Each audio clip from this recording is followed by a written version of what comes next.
Hei, tulisitko muuten meille tänään yöksi? No ei mulla kyllä ole mitään, että voisimme tulla.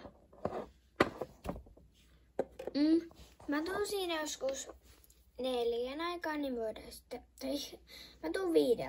Joo, niin voidaan sitten käydä varmaan jossain ratsastaa. Joo, ratsastaa vaikka tossa kentällä.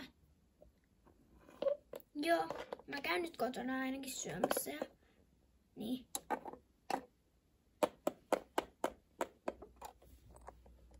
Vitsi, en mä ois halunnut noin yötä, ihan tyhmää. Alina on ihan tyhmä. Joku tulee, mä en jaksa odottaa. Mä haluan olla puhelimessa. Ihan tylsä. Mä sain ton pelinkin jo tehty. Vihdoin! Tulossa!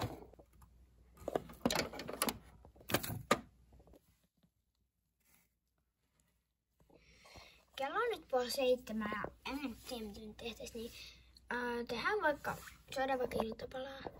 Joo, syödään vaan.